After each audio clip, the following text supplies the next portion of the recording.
Have you talked to him about millions of dollars? This is my life. It's worth dying. It's worth killing over. Like, serious. That's no what people joke, don't understand. Don't say, Jada, you bugging. Or it's worth really killing. Like, What did Diddy do to piss the Locks off so bad that Jadakiss stated that it was worth dying and killing Diddy over? sit down, think about it, pull it all on the table. It's really worth doing it over. Like, some things ain't worth it. That's one of the things that's worth it. So, me personally, I can't sleep sometimes. Like, I lose sleep. Like, I be ready to just black out. Like, if you don't know who the Locks are, they remain one of the finest hip-hop groups to ever come out of New York. You know what? Scratch that. The Locks are one of the finest hip-hop groups, period. The Locks were the streets. If you want hardcore raw hip-hop, there are not many groups that do it better than the Locks. The Locks is made up of 3 members: Styles P, Sheek Louch, and of course, Jadakiss. It was 3 dope MCs with raw, unfiltered bars. All 3 rappers are from Yonkers, New York. Sheek Louch and Jadakiss grew up not too far from each other. Jada was a prodigy. He began rapping at a very young age, and he was the one who influenced Sheek Louch to become a rapper too. On the other hand, Styles P lived in the south side of Yonkers, away from the other 2 men. Jada and Sheek were already working together and used to make various tapes with several local DJs. The duo eventually developed a buzz for themselves in their city. Styles P didn't meet Jada and Sheek until they met in junior high. Jadakiss was the most talented of the 3. I mean, Jada even won a talent show when he was just in 6th grade. While in high school, the trio became a part of a group known as the Bomb Squad. Styles P was also working for a company at the time. Styles used to steal cassette tapes from the company. The group would then use the stolen tapes to record their music and then sell it for $15 per tape. This was when the Locks started becoming really popular in Yonkers, as they were performing at local shows and producing their own demos. The Locks members were only teenagers at this time. Most people were first introduced to the Locks in 1994, when they appeared on Main Source's song Set It Off for the album F What You Think. In the same year, 1994, the group changed their name from Bomb Squad to the Warlocks. While the group's career was starting to pick up steam, Styles P was having a lot of problems in the streets. Styles P was always in and out of jail. He was a teenager when he first got arrested, and he was picked up for crimes such as illegal possession of a firearm and armed robberies. Thankfully, Styles P was never arrested for anything that kept him away for a long time. The group eventually signed a management deal with Rough Riders Entertainment. This was the same company that managed DMX. Till today, many people wonder why the Locks didn't sign with the Rough Riders as their record label. Rough Riders was the perfect fit for the Locks' brand and style of music. However, Rough Riders wasn't a label at the time. It was just a management company. The Locks eventually caught their big break when Mary J. Blige gave their CD to Puff Daddy. Now, there were 2 big labels who were interested in signing the Locks at the time. There was Diddy and his Bad Boy Records and Suge Knight with Death Row. These 2 rivals actually wanted to sign the Locks. However, the group wasn't exactly interested in going all the way to the West Coast, and back then, signing with Diddy wasn't a bad idea at all. The Locks went to Diddy's office, rapped for him, and a week later they signed a contract. Jadakiss stated that the Locks were excited to sign with Diddy. Jada stated that Bad Boy were like Chicago Bulls or the Lakers in the 80s. Bad Boy Records was a label that achieved so much success, so it was a no-brainer to want to sign with the label. Jada stated that they also signed because they would be closer to Biggie, and they would have a better chance to work with him. The Locks started on Bad Boy Records by doing a lot of features, so as to build a buzz for themselves. Diddy changed the group's name from the Warlocks to just the Locks, because he believed this will make them more marketable. Also, Jada wasn't known by the name Jadakiss at this time. Instead, he was called J Sky. Diddy encouraged him to change his name, and he was eventually given the name Jadakiss by one of his friends. We got to deal with Bad Boy, and P. Styles had his name, because his last name is Styles, and Sheek was Sheek Louch. I didn't have no name, so Jadakiss got invented shortly after we first signed the Bad Boy deal. Then one day in the hood, one of my older dogs, Rod Lee, shout out to Rod Lee, somebody had called them on the Motorola Flip, the big gray joints. Yeah. Like, yo, who on the block? And he was like, yo, I'm out here with my man K, my man Day. I'm with that kid Jadakiss, man. He just said it? Like, yeah, I said, what you say? He said, yeah, I'm with that kid Jadakiss out here, man. I said, that's it. I went back to Puff, yo, my name is Jadakiss, man. Wait. How did he come up with it? He just said it off. But that's not the only thing that Brother Love changed. The Lox found themselves switching hardcore gritty style they were known for to wearing shiny suits and doing radio-friendly music. And this wasn't the Lox at all.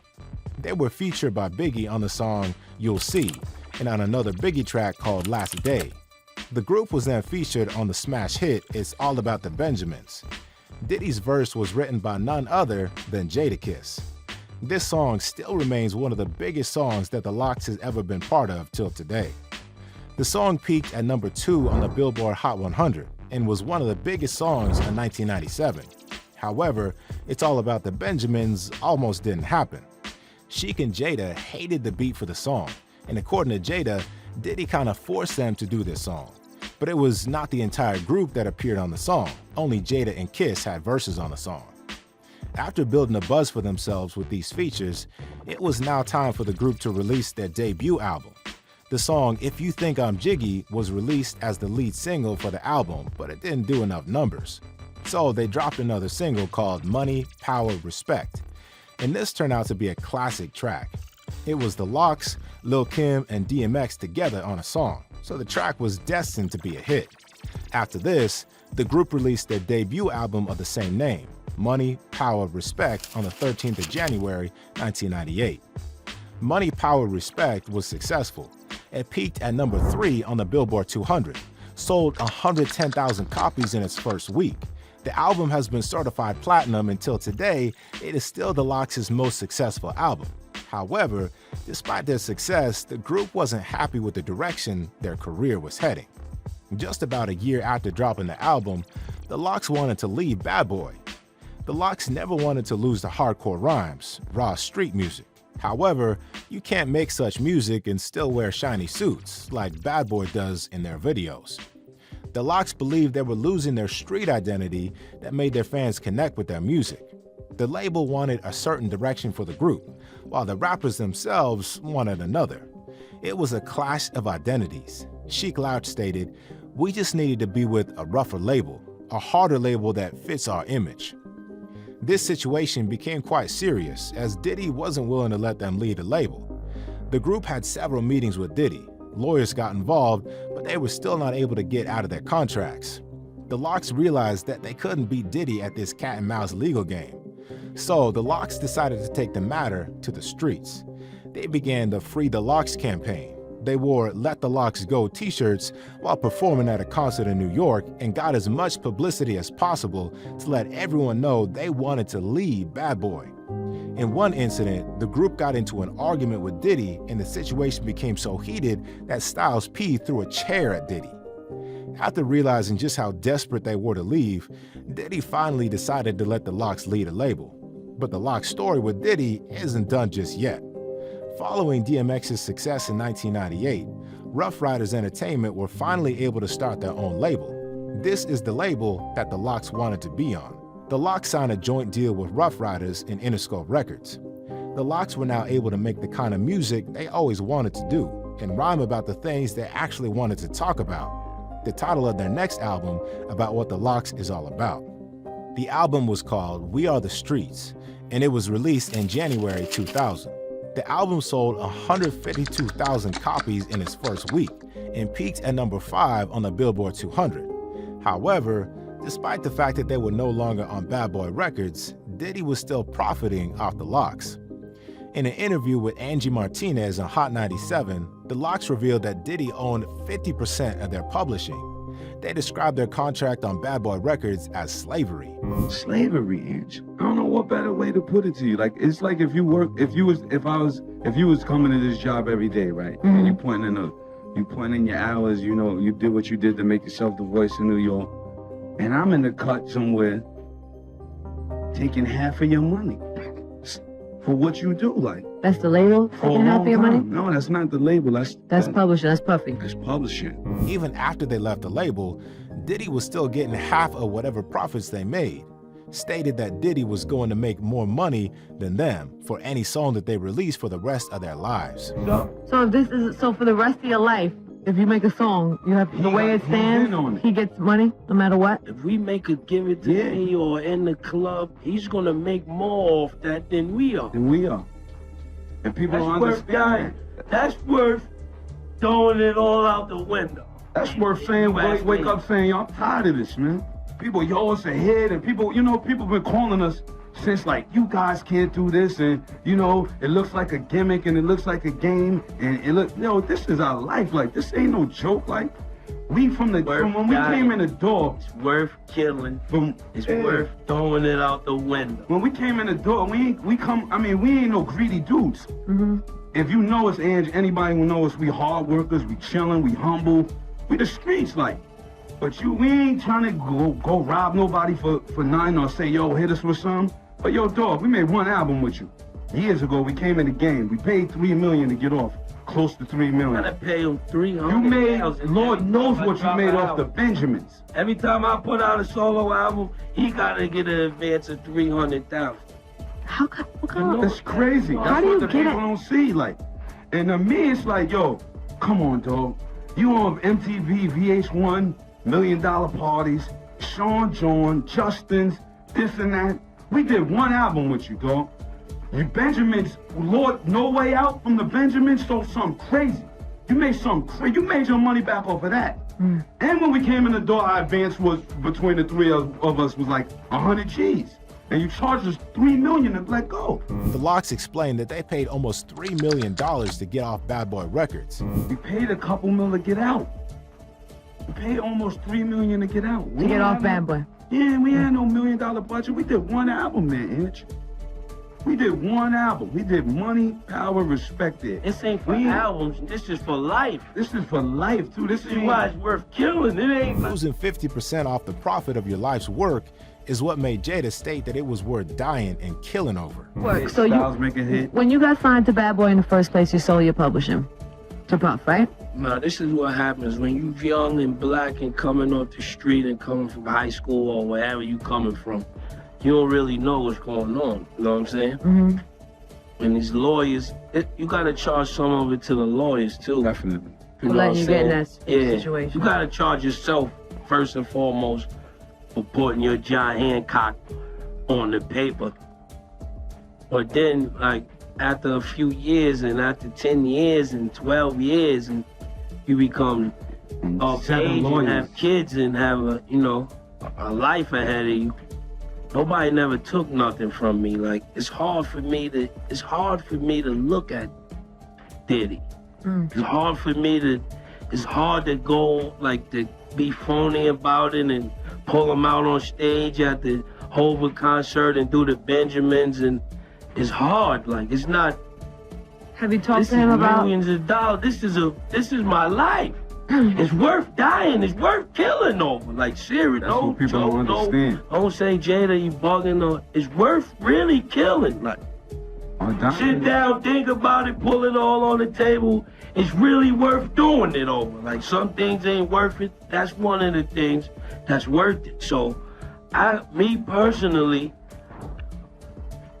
I can't sleep sometimes. Like, I lose sleep. Like, How long have you been? Have you had the conversations with Puff about trying to buy it back? He's so much of a gangster with the paperwork. He'll tell you one thing, and then he'll tell his lawyer or people that represent him something else. And then it never happened. And this is amazing. I mean, And you've been trying to do this for years? For years, Hans. We on our, we've been quiet and all that. We on our 7th or 8th lawyer for this. This interview then became even more heated when Diddy decided to hop on a call and join the interview. That Puffy on 11? Puffy's on 11. You want to talk to him? Hell yeah. Okay, should I go now straight live, or can I get to Diddy stated that contrary to what Jadakiss and the Lox members said, he is not their enemy. He is very accessible, and they could have sorted the issue out by simply coming to his office. Yeah. Hey. What's up? What's up? I mean, Yo, check this out, man. The last time y'all did this, man, y'all did the whole campaign, let the Lox go and all that. Y'all ain't want to be down with Bad Boy, so we let y'all go. Y'all want to be down with us, we let y'all go, we keep it moving.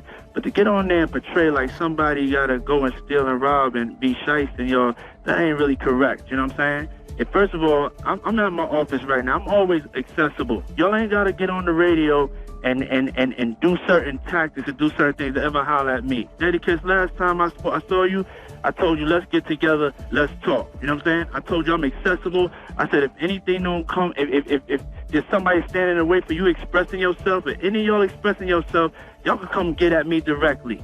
You know what I'm saying? All that throwing the refrigerator and you gonna kill, y'all ain't killing nobody, man. You know what I'm saying? We businessmen. We all mature adults here. All that right there, I'm at my office. Y'all can sit on this interview with her and talk as long as y'all want to talk about it. Or you can take the invitation I gave you before. But it's not even getting there because of your get on the radio, whatever tactics. I ain't your enemy. However, Jada stated that Brother Love had been dodging them. And we got just yesterday, we got a note from your office saying you don't have no idea of none of this or none of nothing. Just yesterday, your lawyer told us that. I see you at the show backstage. You said find out what it was. But don't sit here and portray like Puff took nothing from y'all. What is it? What is it? What do you call it? If it's 10 years and what do you call it? And don't say we can come in your office or do none of that, because we can't do none of that. We can't handle it no other way but with lawyers, and you know that, so don't get on the radio and act like a tough guy or none of that. Diddy then invites the group to his office, but Jada stated that he's just trying to get out of giving them their publishing. And he also called Puffy a thief and a coward. You know how we can settle? You acting I'm tough. in my office. So why don't we stop talking on the radio? Now, you want people to stop talking because you just don't want to know the truth, dog. We made one record with you. Money, Power, Respect. It's 10 years later, and you still got half of our publishing. Now, there's no way you can make it justifiable that you should, you deserve half of our publishing. To my face, we just at the concert. You ain't saying nothing. What are we gonna do? Shave it to your face? Get sued? What do you want us to do? We can't touch. We can't be violent or none of that. We can't even have. Saying all this, dog. 2 years ago, Levels in Miami. Let's recognize real. Y'all know where the office is at. There's a big sign on it. I'm gonna be here. The whole National Guard's downstairs too. Cut it out, man. We can't talk in this. I'm a grown ass man, man. You're a coward. And I don't take nothing. You're a thief, You're a coward. Don't say you're a thief. Okay. You're a Come to the office, man. What makes this even more interesting is that even while this beef was going on, the Lox members stated that one of the few times they had a face-to-face with Diddy, Brother Love tried to re-sign the group and make them do a new album, despite not sorting out the issue they already had. Shine jail. He says that, but what do you mean you ain't a thief or robbing? Dog, it's 10 years. We made one album with you. You got half of our publishing. Don't try to get on this phone with you a tough guy, because all you do is direct us to the lawyers. And you said that we had a face-to-face with this man in Miami, Levels, 2 summers ago. You know what he said? Yo, dog, y'all been through a lot. I know that. I know y'all felt it never went right with me. I feel like I got wrongs to right. This is what he said out of his mouth. You the one who came back coming to see if we want to get signed and do all that again. We want our publishing, dog, and we got a right to that. Fortunately for the group, Diddy eventually gave the Lox their publishing about a month after this radio interview. It took the Lox over 10 years before they finally got what they wanted and out of the claws of Brother Love. These days, most people remember the Lox for the legendary versus battle they had with another group, Dipset. The Lox only have 4 albums together as a group, with the last album released in 2020. However, no one can deny that the Lox are legends and that they would be a symbol of what street music is.